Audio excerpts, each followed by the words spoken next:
Muy buenas noches, querida Iglesia de Coruña. Es una bendición estar con vosotros y compartir este momento de estudio, de crecimiento.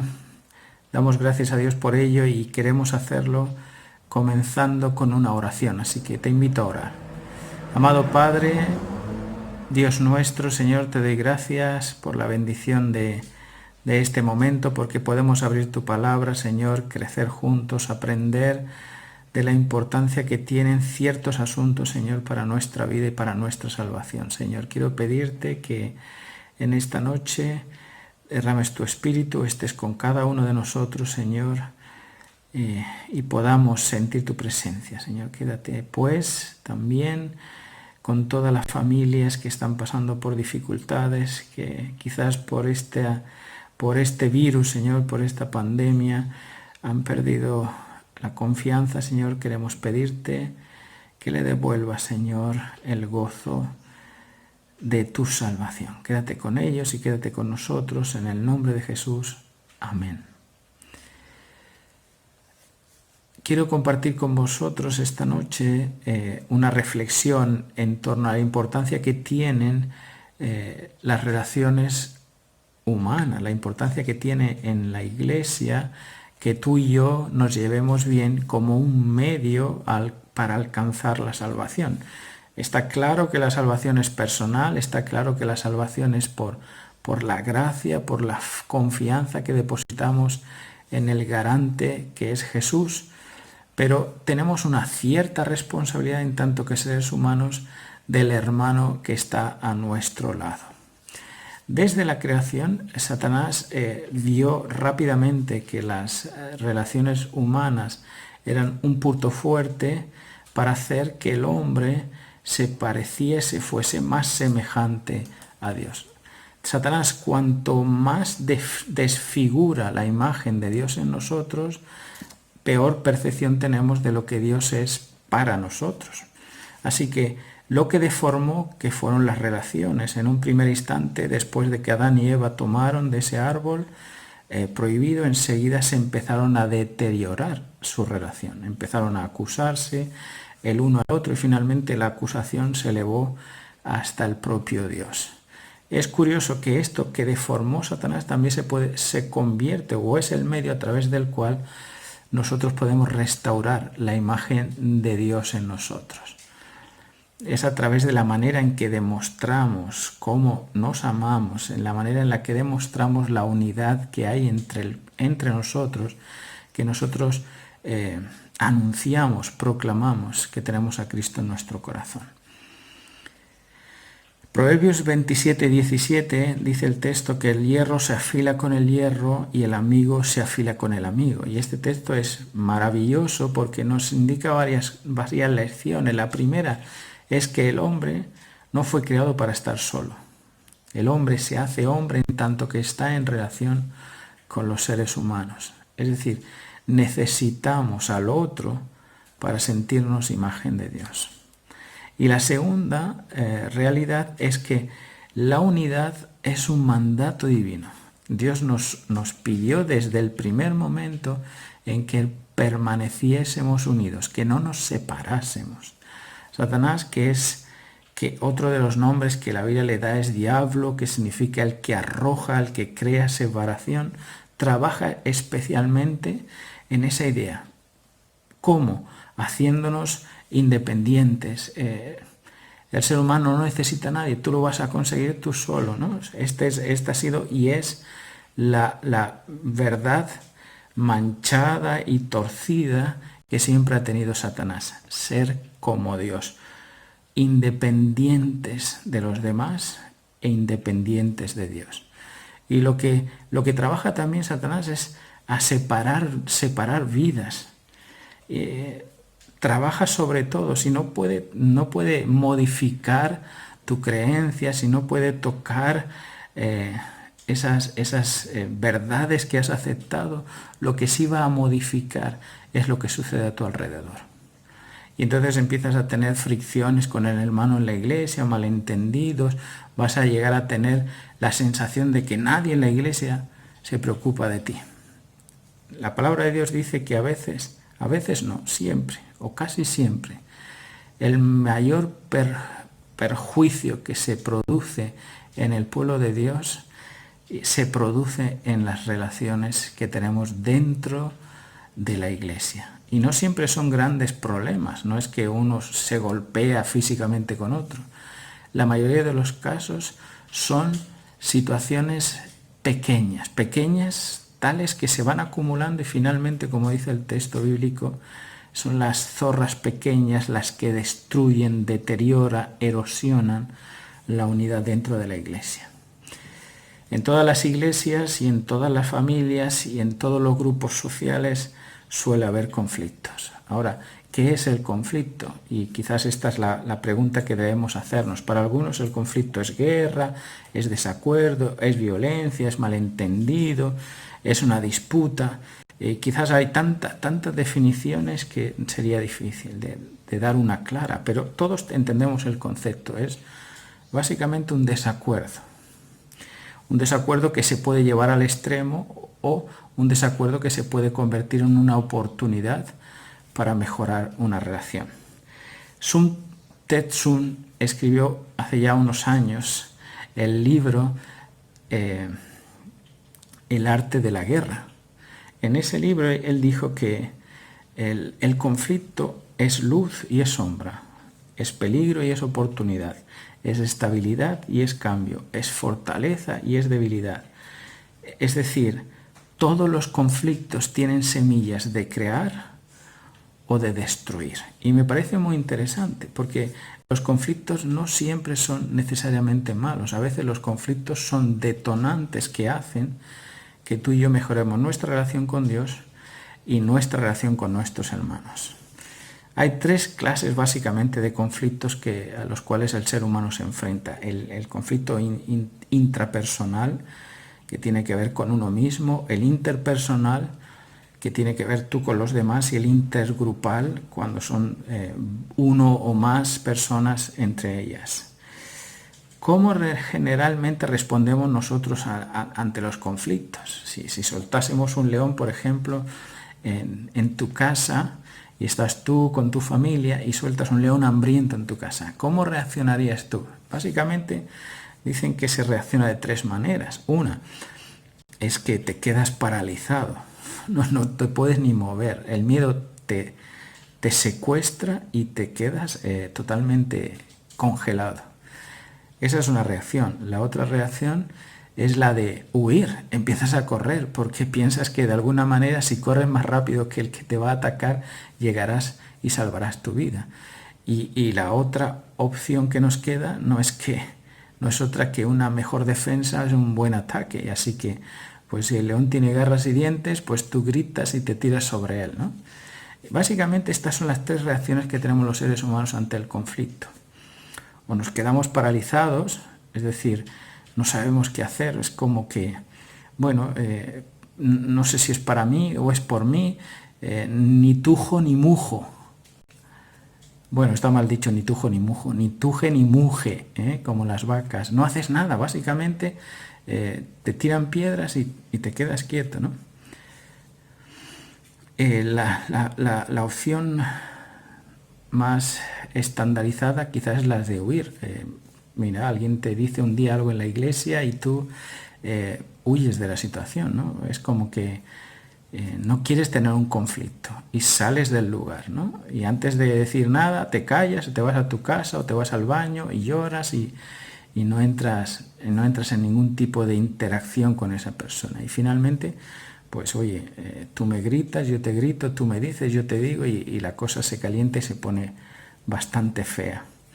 Ahora, fijaos que dentro de las relaciones humanas y dentro de las relaciones que tenemos en la iglesia, Satanás se ha especializado de alguna manera en conseguir que los hermanos no lleguen a esa unidad ideal que Dios quiso desde el principio y que Jesús, cuando estuvo en esta tierra, nos animó, nos desafió y nos comisionó a tener esa unidad. Si algo aprendemos de las Escrituras es que nos dan consejos muy sabios. Y en el libro de Proverbios, el capítulo 27 y el versículo 6, hay un versículo que es tremendo. Dice, más confiable es el amigo que hiere que el enemigo que besa. Estaréis todos de acuerdo con este proverbio.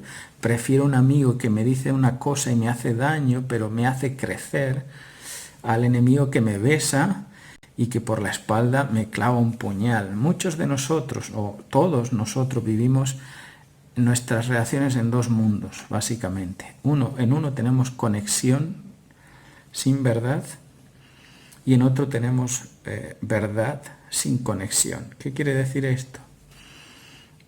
Con algunas personas, lo que nos interesa tener con algunas personas es simplemente llevarnos bien.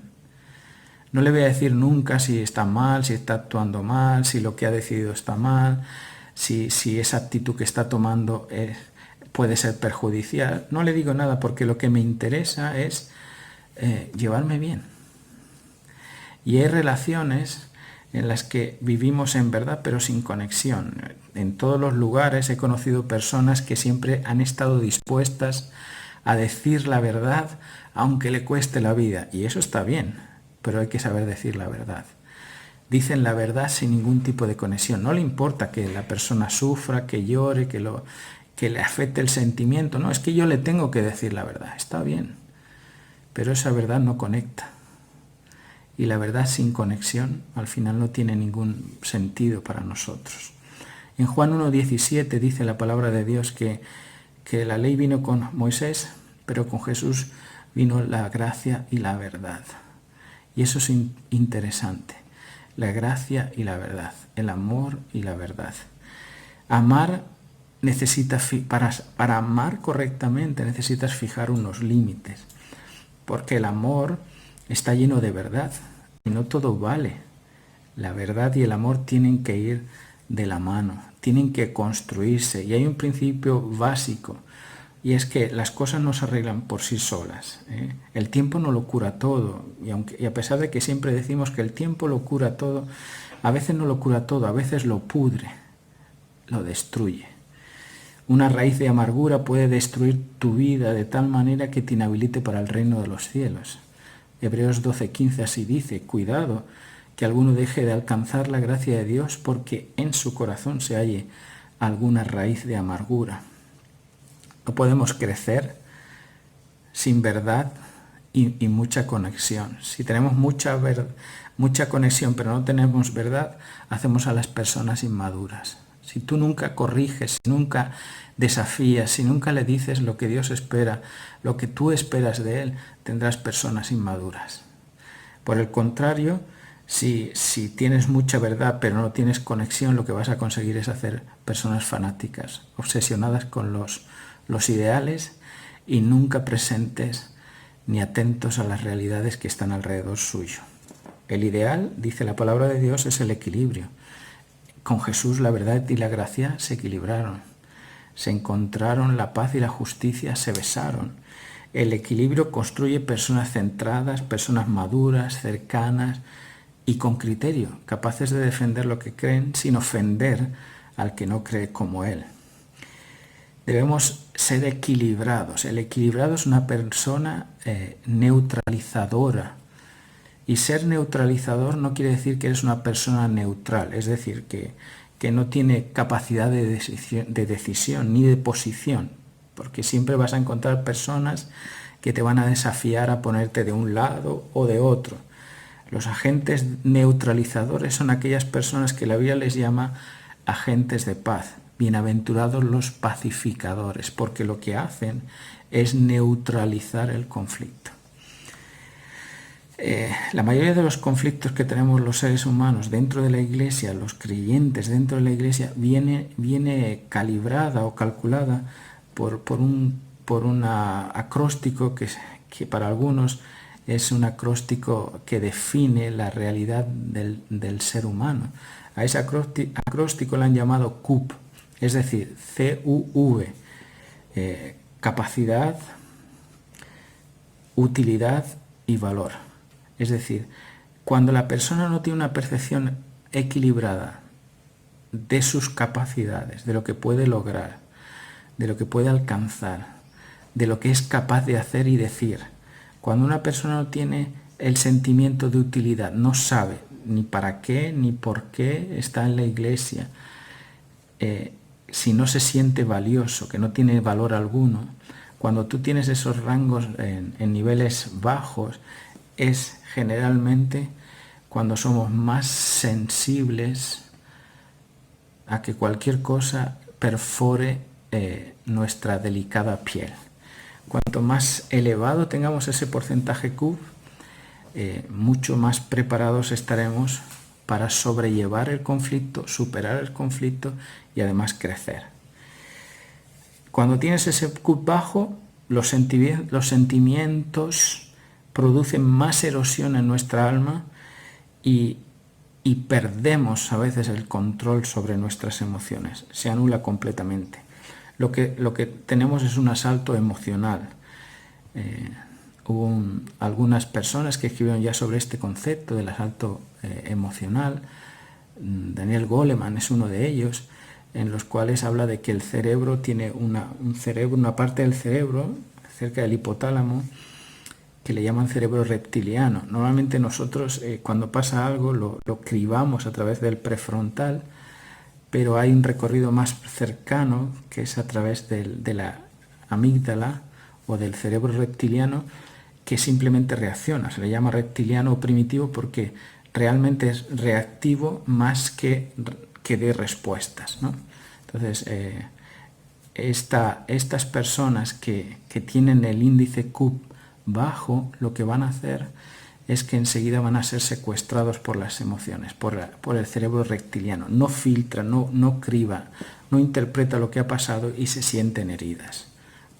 Un ejemplo, entras a la iglesia y de repente todo el mundo comienza a reírse, ¿no? O entras a la escuela sabática y comienzan a reírse, ¿no? La persona que tiene el índice Q bajo, automáticamente la amígdala va a secuestrar, no va a cribar ni va a interpretar. Puede ser que se estén riendo de un chiste, de una anécdota, va a pensar que es sobre ella y se va a sentir mal. Alguien dice algo, tú tienes el índice bajo y piensas que es contra ti. Piensas que te está atacando, ofendiendo directamente a ti.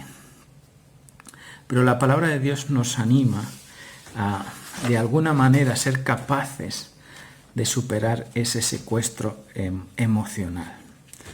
A Jesús, en un momento determinado de su ministerio, cuando estaba ante el Sanedrín, uno de los soldados le golpea a Jesús en la cara, le pega una bofetada en el rostro. No sé si hay algo más humillante que te golpeen delante de todo el mundo. Y Jesús, en vez de reaccionar, da una respuesta y responde con otra pregunta. Si yo he hecho mal, entonces tienes razón para golpearme, pero si no he hecho mal, ¿por qué me pegas? La persona que tiene el índice Q alto va a hacer como hizo Jesús. Va a cribar, a filtrar y a dar una respuesta. La que no, simplemente va a reaccionar. Tú vas en el metro y una señora con un tacón de 20 centímetros te pisa el pie, ¿no? Y te dice, ay, perdón. Y bueno, tú puedes hacer dos cosas. No pasa nada, o puedes gritar, o puedes hablar mal con esa persona.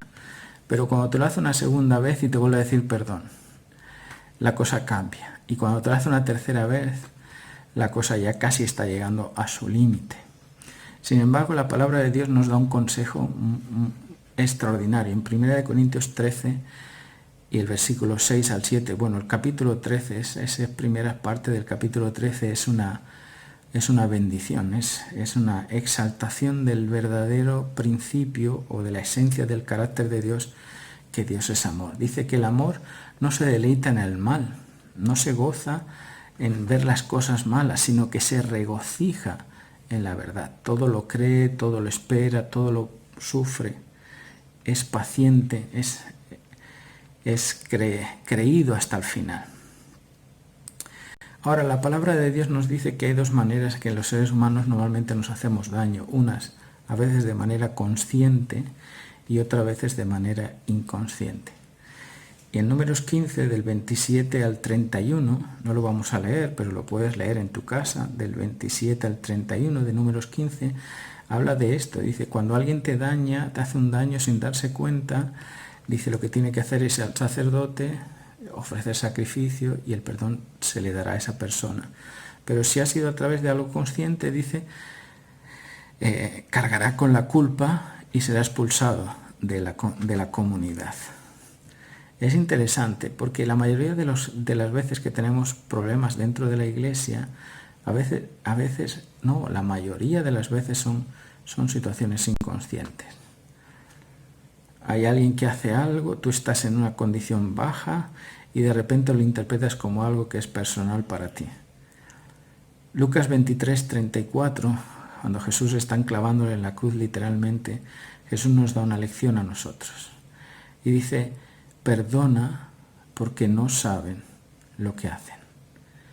Hacer esto, perdonar los pecados que son inconscientes de los demás sobre nosotros, requieren una madurez espiritual extraordinaria. Y es una de las cualidades que Dios da para poder superar el conflicto. Perdona. Perdona a aquellas personas que te han ofendido, consciente o inconscientemente. Sé humilde, ese es el segundo consejo, Romanos 12:3. La humildad consiste no en percibirnos como los más pequeños de todos, sino en percibirnos como somos realmente, con nuestras debilidades y con nuestras fortalezas. Cuando tú eres consciente de quién tú eres, tú vas a poder tratar a los demás con la misma capacidad de lo que esperas que se te haga a ti. Este principio se llama principio de reciprocidad. El bien que tú quieres para ti, hazlo también para los demás. Esta es la humildad que debe nacer en cada uno de nosotros. La tercera herramienta que nos da para vencer el conflicto tiene que ver con la empatía, con la capacidad de ponernos en el lugar del otro.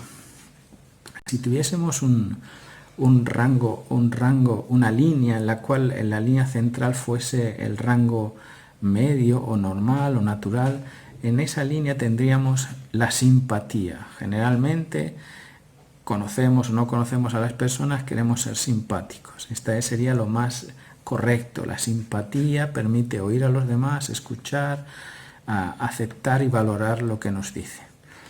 Pero la simpatía puede evolucionar o debe evolucionar a la empatía o puede involucionar a la apatía. Cuando el ideal es llegar a ponernos en el lugar del otro, cuando simplemente eres simpático, lo que haces es que conoces a la persona, quieres conocer a la persona. Pero cuando quieres ser empático, lo que quieres es comprender a la persona. Jesús vino a la tierra no solamente para tener simpatía, para conocer, porque Él era nuestro creador y además nos conocía perfectamente, pero Él vino para comprender cómo se vive, cómo se está en una condición deteriorada por el pecado. La apatía es lo contrario, es la involución, cuando finalmente dejas de querer conocer y te haces el extraño. El apático no tiene prójimo, no es prójimo de nadie. Y tenemos la parábola de Lucas 10, el buen samaritano. Puede que incluso seáis de la misma nacionalidad, ¿no? Como aquel hombre que bajaba de Jerusalén a Jericó y pasa un sacerdote, un levita. Estos son apáticos, no tienen prójimo, no quieren conocer. Llegas a la iglesia, han tenido un problema contigo y hacen como que no te ven. Saludan a todos, pero a ti no te saludan, ¿no? Esta es la apatía, finalmente. No quieres ser tu prójimo.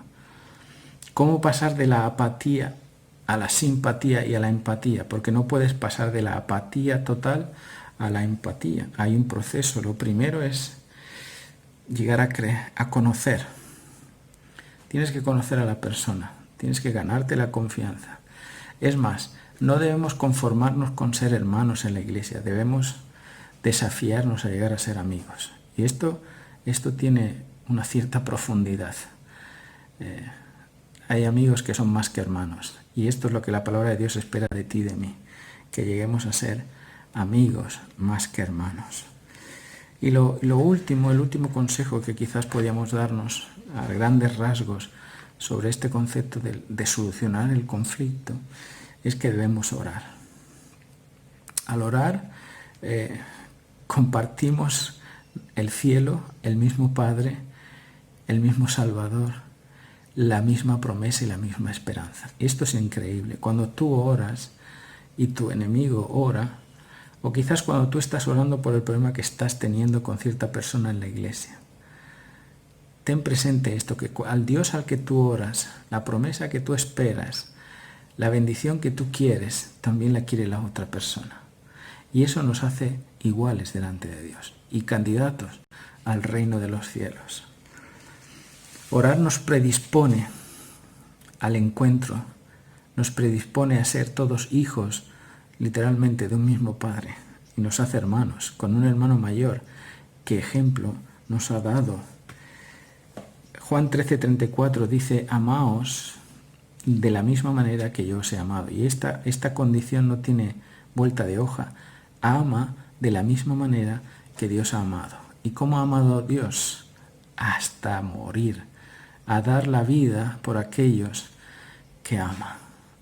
Y amar a todos, aunque no todos acepten lo que Él está haciendo por ellos. Y eso es extraordinario. Dios sigue haciendo salir el sol sobre buenos y malos, hace llover sobre buenos y malos, y a esto Mateo 5:45 Dios le llama perfección.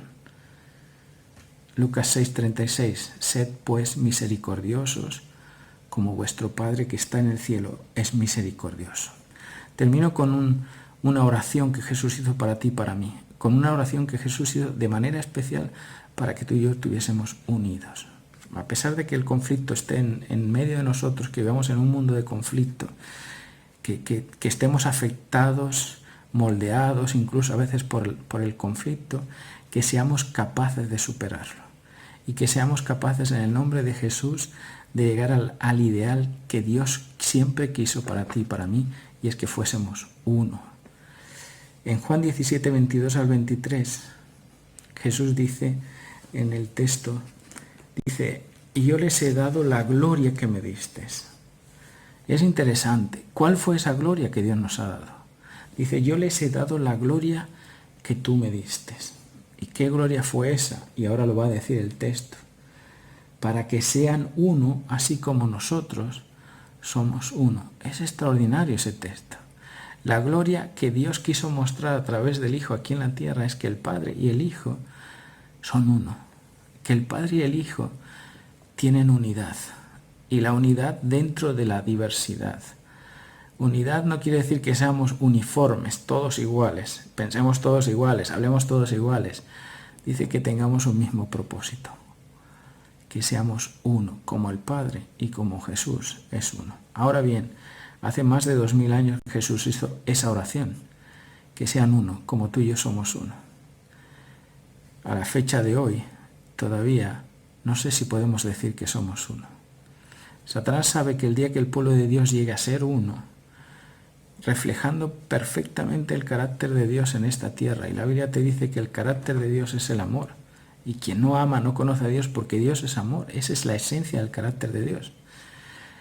El día que nosotros reflejemos perfectamente el amor, el carácter de Dios en esta tierra, ese día vendrá el Señor a buscar a los suyos. No te contentes con simplemente no llevarte mal con tu hermano. Busca sobre todas las cosas encontrarte con tu hermano en esta tierra para prepararnos juntos para ir al reino de los cielos. Mañana me gustaría compartir con vosotros una temática que tiene que ver cómo esperamos la venida de Jesús.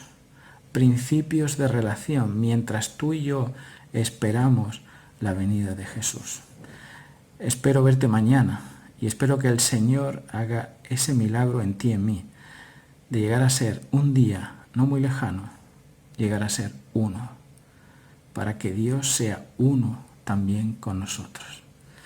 Nos despedimos con una oración y te invito a inclinar el rostro para orar. Amado Dios, Padre nuestro, te doy gracias, Señor, por el testimonio que has dejado en la palabra para ayudarnos, Señor, a sanear, a fomentar las relaciones sanas entre nosotros, a superar las diversidades, las diferencias, Señor, a alcanzar ese ideal que tú tienes para nosotros. Que la gente vea en nosotros la manera en que tú nos has amado, que nosotros también así podamos amarnos, Señor. Que esta sea nuestra santo y seña, nuestra fiel identidad de que te tenemos en nuestro corazón, para que de esta manera otros puedan verte a ti reflejado en nosotros, Señor. Bendice nuestras iglesias, bendice nuestros hogares y prepáranos, Señor, para ese encuentro precioso que un día tendremos en esa pronta y gloriosa venida de nuestro Señor Jesucristo. Te lo agradecemos todo y te lo pedimos, Señor, en el nombre de Jesús. Amén. Querida iglesia, te espero mañana. Que Dios te bendiga.